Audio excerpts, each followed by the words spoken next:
Hi guys, how are you doing?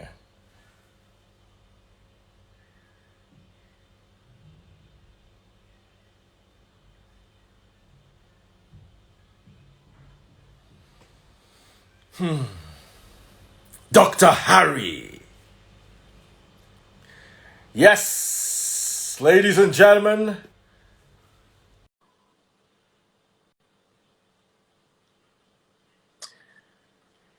Simply Vic, are you here yet? Hmm.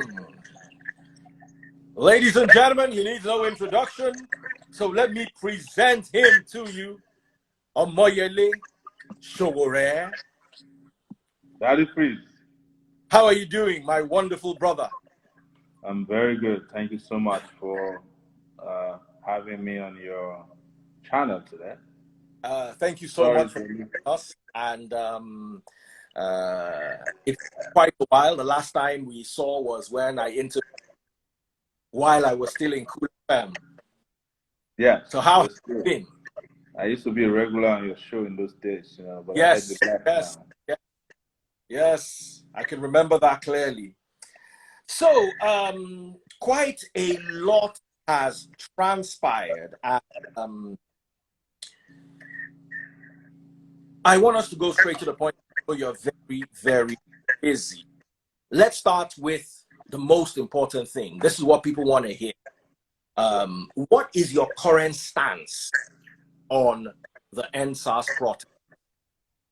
Oh, my stance is very clear and is in the public domain. In fact, I started in Abuja the first NSAS protest last Thursday. Hmm. Took a number of Nigerians who are members of Revolution Now to the police headquarters and protested there. We took with us a symbol, which is blood of cow that we got about 2 gallons of, about 5 gallons of cow blood. And we sprayed it as a symbolism of the people who have been killed in front of the police department. Aisha was there, Aisha Yusufu. Deji Adeyonjo was there, Raf Adebayo was there, and a lot of us. This was broadcast live on our channel and our Sahara reporters. So I'm totally for NSAS. But here is where I'm a little different, and I won't Hmm. hide it. You know that I believe that NSAS is just a symbol of the pent up anger in the country. It's just like this is the best way and the best time to strike. And I think people are fighting, NSAS are also fighting against insecurity, they are fighting against incompetence, they are fighting against the labor leaders who sold them out after the regime increased prices of petroleum products. So it's a holistic movement. But the truth is that when sometimes we get in the middle of a revolution, people don't know it because they're still expecting. It's just like, you know, rapture. You still be asking, when is it coming? Uh, it's like, I'm going to use a lot of biblical, connotations today. It's not like the Noah's Ark, people were just doubting it, when is it going to rain? Like the cloud is, the sky is still blue. So, and when it came, it was too late to get on the ark. To get shelter, yeah. Yes. Hmm. So, to answer your question again, I support NSAS completely, yes. In Hmm. fact, so that you know, in 2017, when Sega Awosanya was setting NSAS up, I was one of the first, not the first, he invited. And I was part of NSAS for a little bit before I left because I was in the US and there was so much going on. Sahara Reporters was big enough for me. So I decided that they should do it, whatever I can do to give them support in terms of media coverage. But I was one of the first set of people who was in the WhatsApp group with Sega Awosanya, the guy known as Sega Link. The other Secondly, guy was Mahmoud, Abdul Mahmoud, who is known as Great Oracle on Twitter. And somebody actually brought it out yesterday. screenshots of how I joined and left that WhatsApp group. So I'm not new to NSAS. Okay. Your opinion, is there any significant correlation, any significant contrast between revolution now and the NSAS movement? No, there's none. The only difference is that NSAS is a spontaneous movement, it's a leaderless movement. And Mm, Revolution Now has a group that manages Revolution Now. It's called CORE. mm, CORE is a coalition for revolution. mm, So we are organized in that regard. But the interesting thing is that NSAS is part of our own demands, the Revolution Now demands. It's the end to brutality, against citizens, the police brutality, and all forms of brutality. Because, look, at the end of the day, you're talking about SARS, but there's the anti-kidnapping unit, there's the anti-cultism unit, you have the Nigerian Army, the Nigerian Navy, civil defense. Man, anybody will beat you up in this country. They'll strip you naked. I mean, it's a crime in this country to wear military camouflage. In oh, yeah. 2020, yes, somebody, if you are wearing a military camouflage in Nigeria, some soldier will come and strip you naked. So while you're shouting about SARS, you've got all kinds of impunity in the land. But most importantly, is to look at it holistically. If you end Mm, SARS, does it end hunger? Does it end starvation? Does it end unemployment? Does it end a regime that is divisive and have no respect for human rights, that detains people, that introduces operations to kill peaceful protesters in the southeast? Does it end the corruption that's going on in NDDC, the central bank, and all of the impunities that I cannot count here today? But to get back to your question, there is no difference because we are all pushing towards a goal. But mm, there are some nuances that are different. We are nuanced towards holistically addressing all the issues. Some people think because it's a spontaneous reaction, they want to get this done with and go back home to their normal lives. We don't think so in Revolution Now. mm. Okay. Let's go back to your very explosive tweet that snowballed into what we have today. Please expatiate, because a lot of people want to know. Can you expatiate on that tweet so that Nigerians can understand where you are from? And sorry, please raise your head a little because I can't see your mouth. Uh-huh. Which Yeah. tweet are you? Which tweet exact tweet are you talking about? Because I send The, tweets almost every hour these days. oh Can you read yeah, it back? yeah, yeah. Let me get it for you. The one that said some people are becoming billionaires. That's movement. Yes. So And if yes. possible, you have any names, dates, figures, individuals, groups, anything that you can to. Yes. You know that apart from being an activist, I'm an investigative journalist, even though I'm not Yeah. actively practicing today.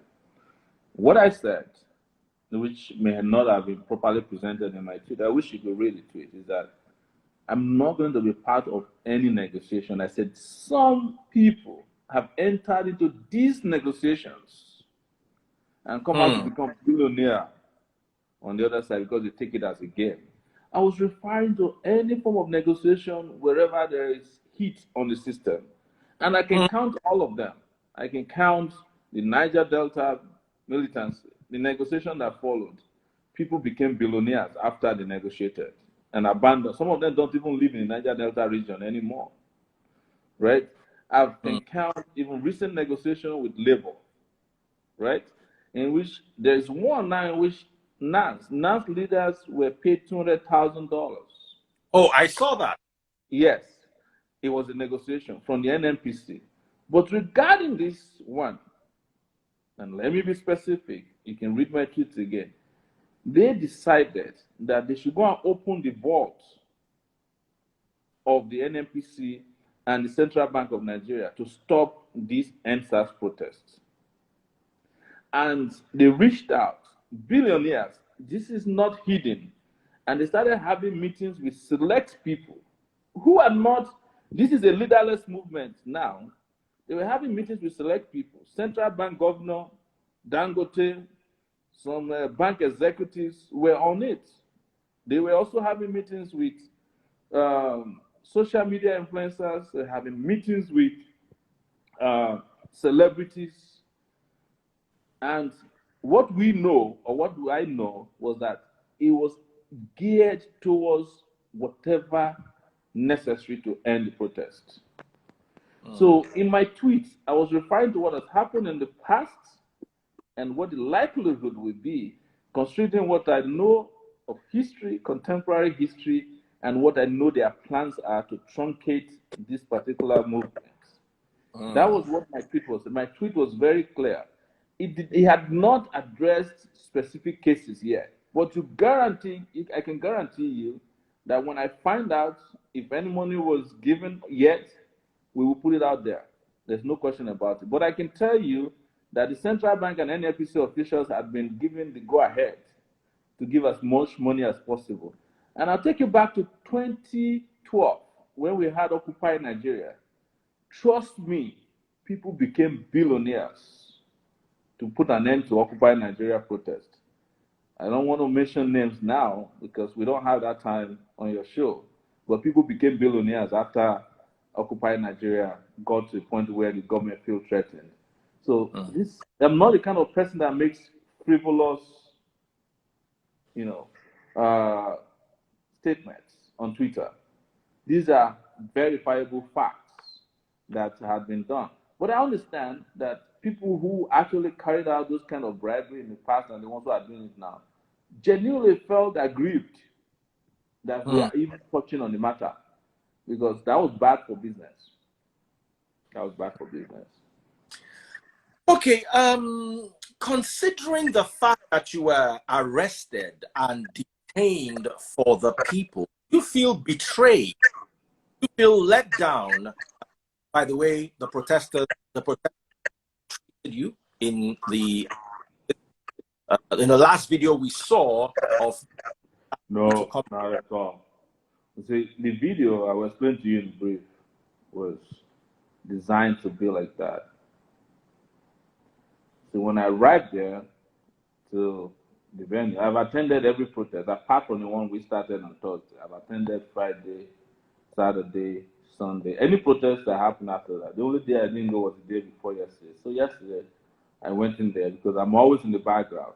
I know it's a leaderless movement. I don't want to be the leader of the movement, even though I'm convinced that the movement will need a leader at the point if it's going to succeed, because there has to be structures, there has to be organs, and there has to be ideology for any movement to succeed. There's no movement in the world, social movement in the world, that has ever achieved any purpose without some form of organization. Otherwise, like I said, it will fizzle out.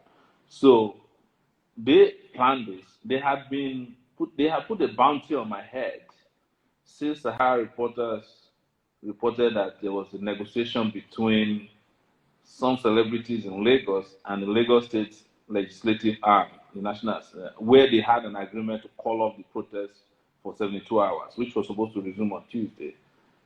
They also had issues with members of Revolution now using our berets, distributing our leaflets. They had all those problems because they were wondering if that would make it feel like because we started it, we will own it. I think the calculation for these people, right?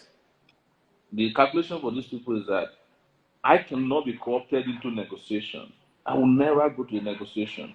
And as I'm speaking with you, it's public knowledge. There has been 3 negotiations already until it became contentious. Then people withdrew from it.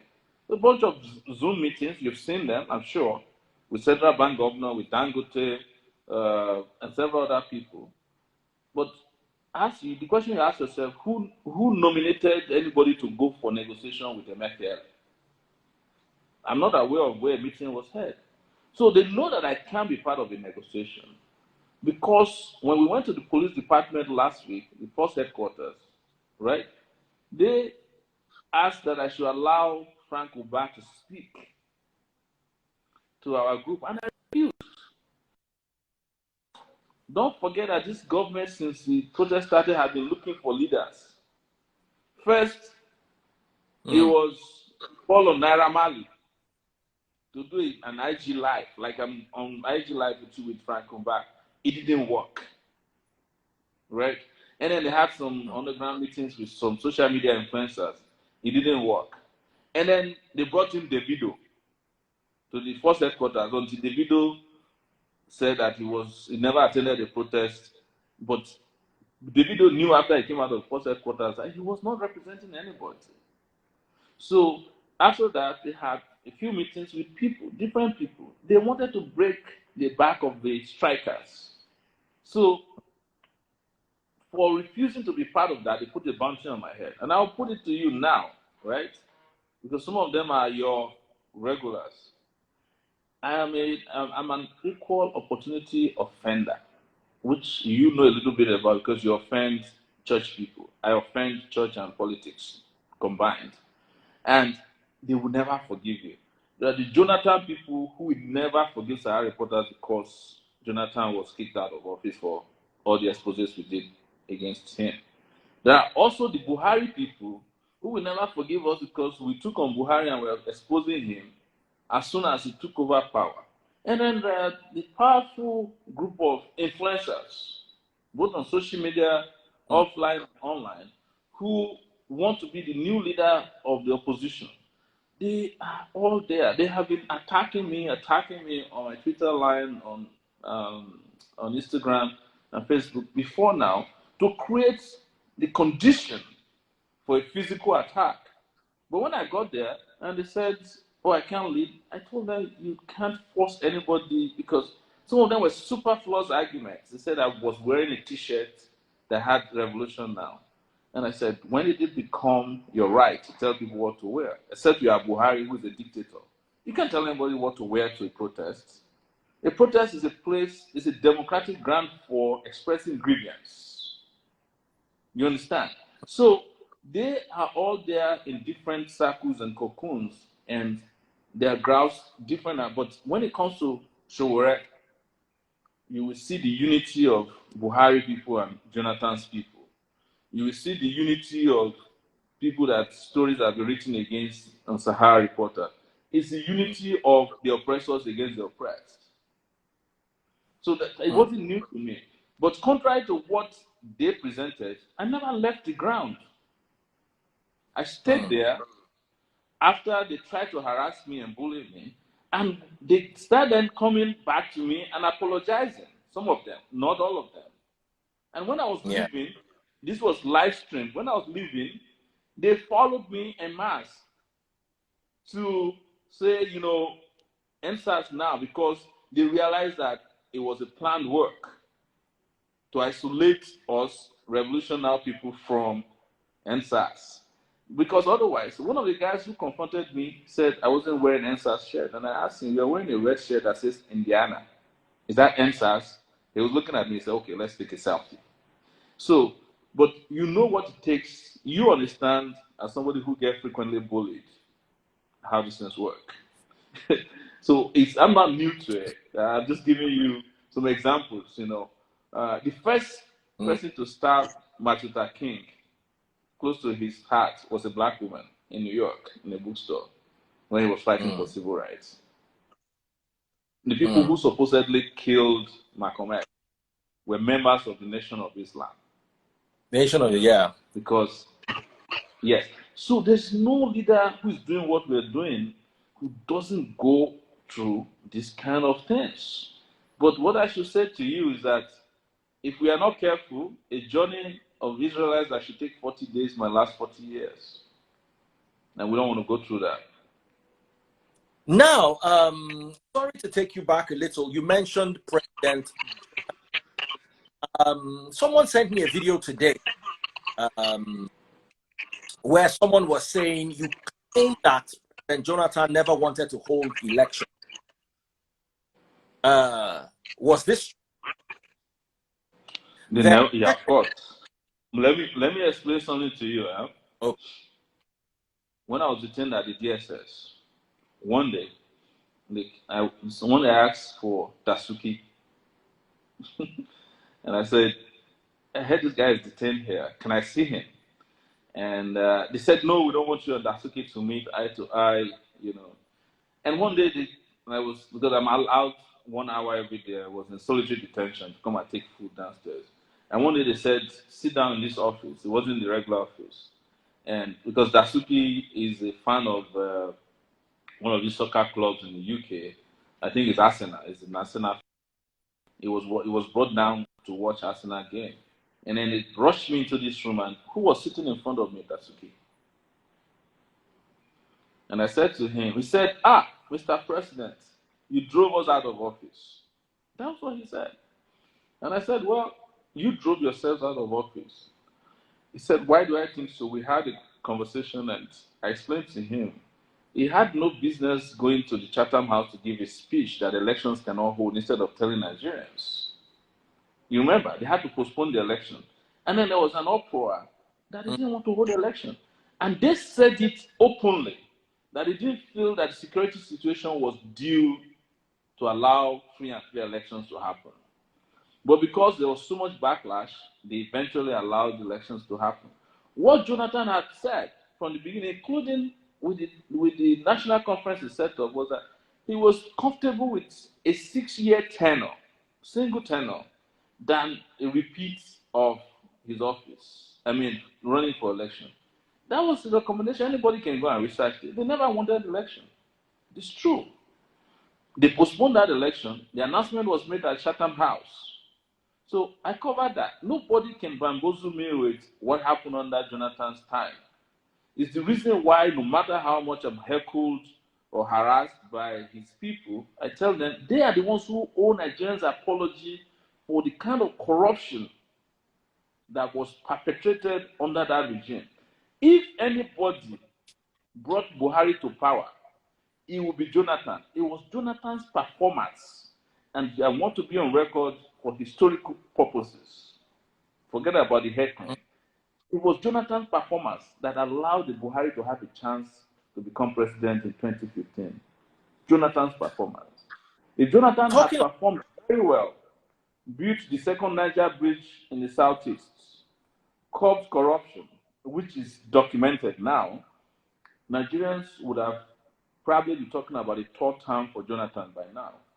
And just to take us a bit back, when Jonathan was under oppression by the Yaradua cabal, it was the same Sahara reporters that fought for him so that he could become president.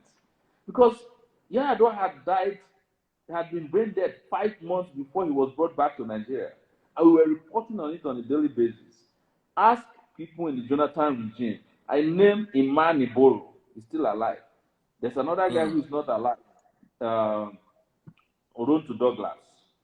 They did everything they can to get me to work with the Jonathan regime. I refused because I'm not interested. I told them I can't survive in government for 2 days because I will be speaking my mind and the president will have no option than to fire me on NTA the next day. So I won't go to Nigeria. They came and met me and said, pack your things, let's go and work. Jonathan is your brother because, as you know, I'm in Niger Delta. I come from the part of Ondo they call Ijo Akoi, partly Yoruba, partly Delta. Partly Ijo. Yeah. Yes. So there's nobody that can tell me a story of Jonathan. I know Jonathan like the back of my hand, and he knows that. But there is the packaging of Jonathan that's going on because they are deceiving Jonathan that he can become a presidential candidate again because people are likely to be fighting for a presidential candidate to come from the southeast. And some Northerners are very, very attuned to that. They want that because they know he will only spend 4 years if he becomes president.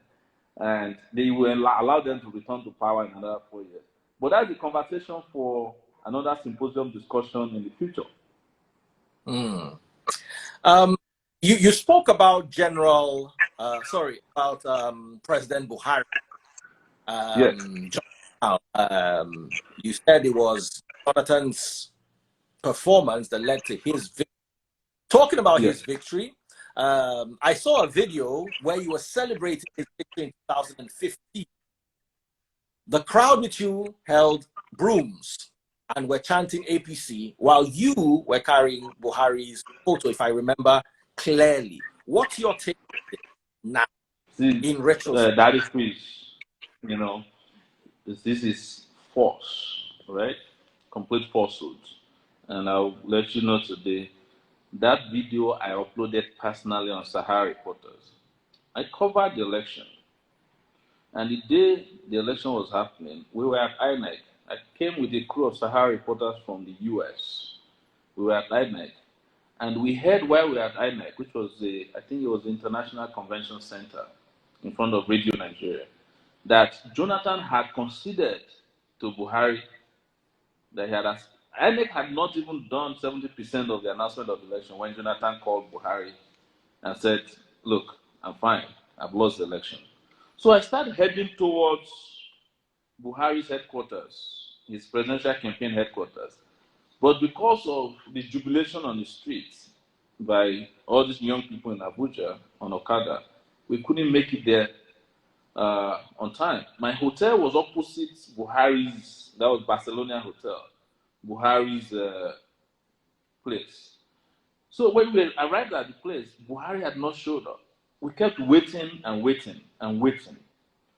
When we heard that Buhari was about to come, we ran to the place. I never heard Buhari's posters. It's false.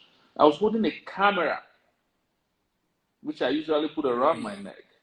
Yes, it was a camera. You can go and look at it. Don't look at the doctored part. Go to Sahara TV and you play it. When these young people saw me, they're like, Sahara reporters, they crowded around me. And they started shouting Dole. You know, they brought their flag because I was at the headquarters of Buhari's campaign. Of course, why was Buhari, Sahara reporters popular at that time? We were the first to, in the history of Nigeria, project the winner of the presidential election based on what we knew. In fact, it was based on our projection that the Niger Delta minister at that time, Orubebe, went and sat in that place. What the paper he was holding was from Sahara Reporter. Said, where did they get these election results from? This was 2015. So I was mobbed by readers of Sahara Reporters at the headquarters of Buhari's campaign. Nothing more. I wasn't celebrating Buhari. Never. I could never have celebrated him because I never campaigned for him. The people who are circulating this video took it from Sahara Reporters page because we uploaded it there ourselves around 2015.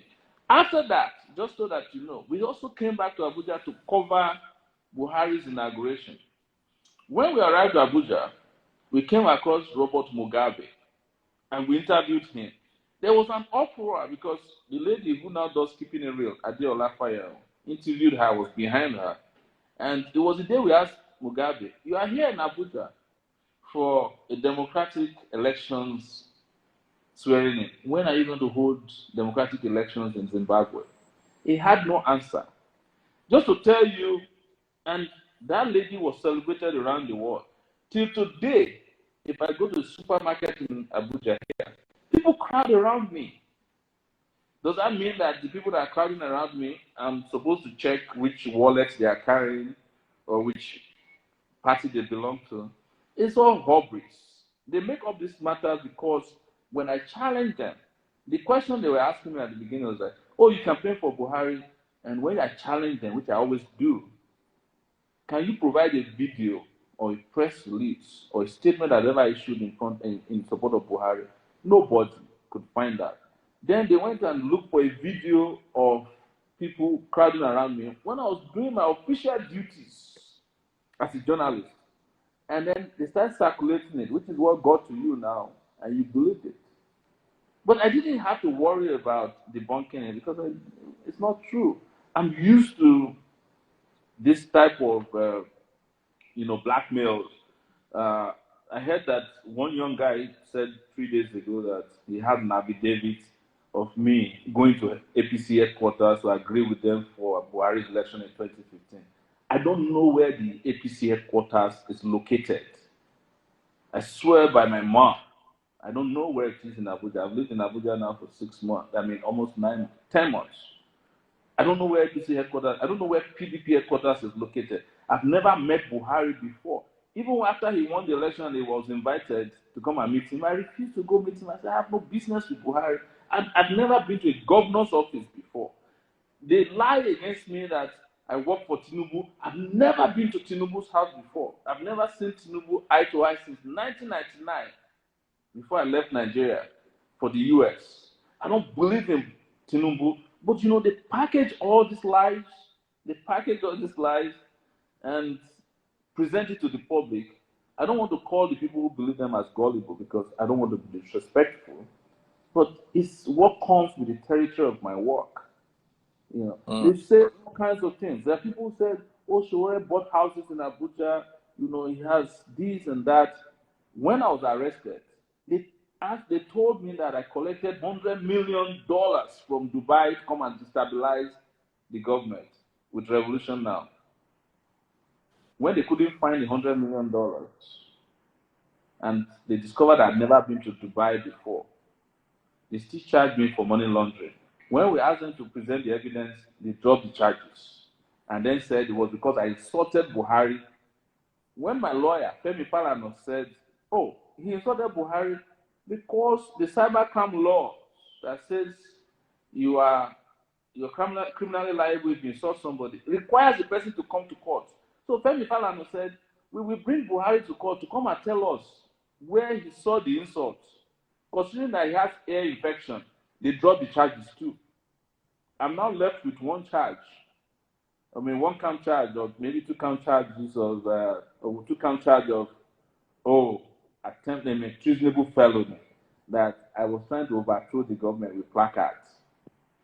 I'm just giving you this background so that nobody will come and fool you with their usual lies about me. But the reason I don't play into this game is that there's a lot of work to be done. Probably I'm too focused. Probably I'm too unconcerned about this kind of things that it doesn't matter to me, because the focus is, for me, the revolution. We have to clean up this country. Okay, you spoke. I don't know if you can hear me clearly because people have been complaining about my audio. Can you hear me now? I can hear you clearly, yes.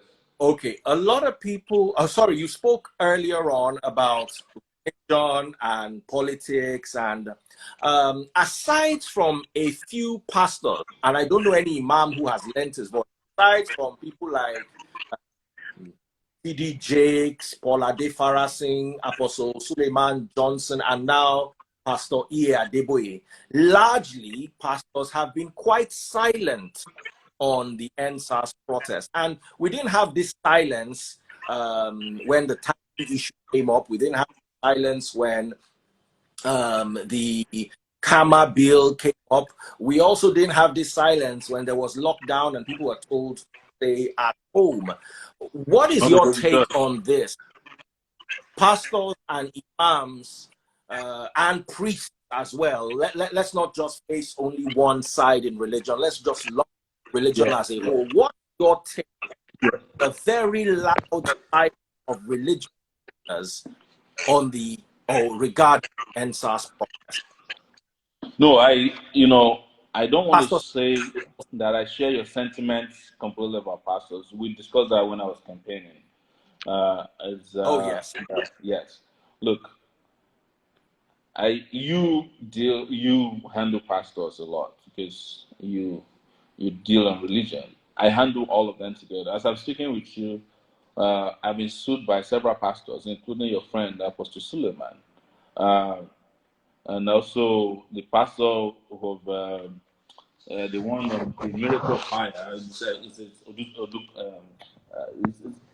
Because I keep challenging them. I keep challenging them on my own end too. That one, they need to be more accountable to the people who bring money to church, and they hate that.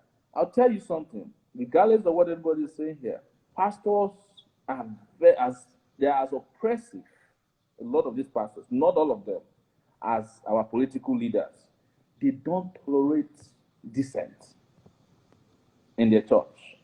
and they don't want to be accountable. What the only place you can hold them to account is in London when they make a mistake of registering their charities there. The UK's Charity Commission is the only one that's going to hold them to account. But coming to EdSARS, we have to hold them to the same account as every other person who have the large following. But let me tell you something that's encouraging. What we are doing, or what EdSARS is doing, is forcing them to take a position. Adeboye has taken a position. You said Suleiman has taken a position. Yeah. Adefarasin has taken a position. Sam Adeyemi Yes. has taken a position. But it's not enough to take position. They must put their people on the street on Sunday. Every pastor that believes in this movement should hold their service on the streets. If they are close to Lekki, go and hold it. Shebi, they don't have a problem locking down Lagos-Ibadan Expressway with Redeem. Let the Redeem have their next church service on Lagos-Ibadan Expressway. Block that road, because that is the most godly thing to do at this time. Is to fight against injustice. You must also understand that since this morning, a lot of imams have been holding their services on the highway. I saw one in Lekki before we started talking, a lot of it in Abuja. So we must make sure that we keep holding them to that promise to fight for justice. It was Christianity that helped in South America, right? It helped African Americans to get justice, and it's still helping today. There's no reason our own Christians should be shy about fighting for justice, especially when they can afford to be very, very loud when it comes to matters of taxes, when it comes to matters of when government is encroaching on their territory. The real territory of an average Christian is justice. The real territory of an average Muslim is justice. Because I put a hadith, it's a hadith on dua, one of the hadith on dua, on my Facebook page, not my Twitter page today. And it says, it's a Muslim hadith. It says that, the supplication of the oppressed, let nobody ignore the supplication of the oppressed, because there's nothing standing between that supplication and Allah, even if the oppressed is an unbeliever. Is the most powerful that anybody should use. And we should not shy away from calling them out on these things. I know that they have people who like to bully people. That's why I'm saying that a lot of pastors are very, very oppressive. Some pastors are like mini Buharis in their churches. The moment you touch them, Holy Ghost fire must burn you down. You must die before the next day. Don't touch my anointed. The real anointed people in the world are those fighting for justice. That is praise. Okay, 2 questions. I'll just lump them in together so answer them together. NSAS has no leader. Do you support a movement that has no leader? And finally, what's your next politically as we sign off? It has no leader, and I love the fact that it has no leader, because if it had a leader early in the game, they would have either bought the leader over or tried to intimidate, harass, or even jail or arrest the person. The fact that nobody could call out the strike is the beauty of this NSAS movement right now. But the question we must answer is, can it be sustained as a leaderless group? I doubt it, because there's no serious social movement in the world that survives and succeeds without some form of leadership. But what I would advise is for it to have a collegiate leadership, so that decision making is not concentrated in the hands of one person. And also that the leadership is not interested in negotiations, because that is what killed the NFC, NANS, and all these other social movements or quasi-social movements that we should have, which should be fighting these battles today. But we need leadership for structure. We need leadership for transparency and accountability too, so that people don't just say that it's NSAS, and before you know it, they're collecting money, they're not accounting for it. You understand? NSAS can be this very amorphous way of saying, You can even go and divorce your wife and say it's because she doesn't believe in NSAS, whereas it's because you are not giving her soup money. You know, I don't want us to get to those ridiculous levels of this is a joke. But it could get ridiculous if we just keep going without. Like I said, I've had experiences with social movements, social uprisings. In the last 30 years, I've done it, and one of it that comes to mind is Occupy Wall Street. You know, because it was somewhat leaderless. After a while, yes, it was contentious. It fizzled out. Black Lives Matter learned a lesson from that. They have leadership, but the leadership is not the kind of leadership that's in your face. It's kind of they have. In fact, the co-president, the co-leader of Black Lives Matter Right. is Nigerian. It's a Nigerian. Well, she's of Nigerian parenthood, Opal. So we can learn from all those people, but we shouldn't take it that because it's leaderless, it will succeed.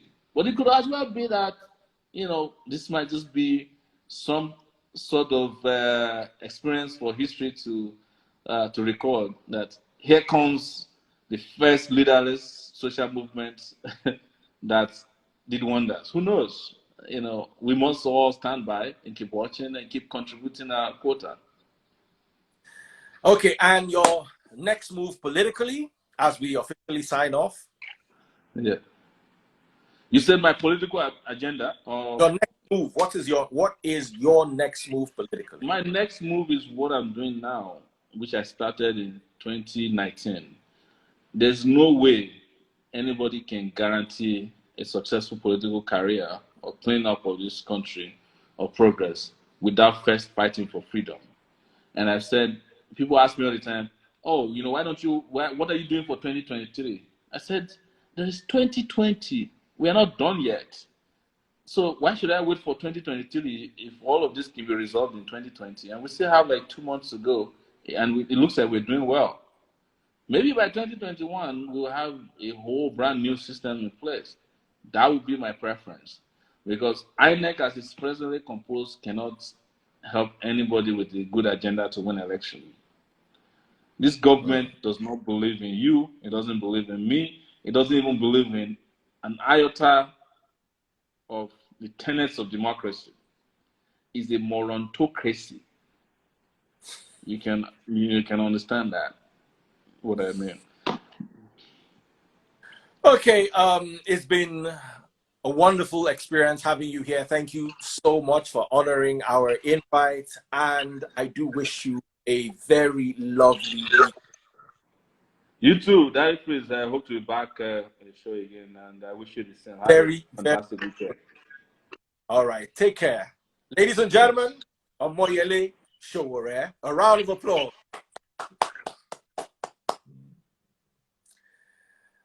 All right, thank you so much, Omoyele, for honoring our invitation. Biggest shout out today goes out to my brother, Simply Victor. Thank you so much for your support and your love and for working with me to make this interview possible. Also, big shout out to all of you who turned up. Take care of yourselves, and see you Kolade. Also, big shout out to you. Thank you so much, everyone, and I'll be back here again at 6 o'clock for my daily sermon. Please make sure you join me. Take care, and God bless you all.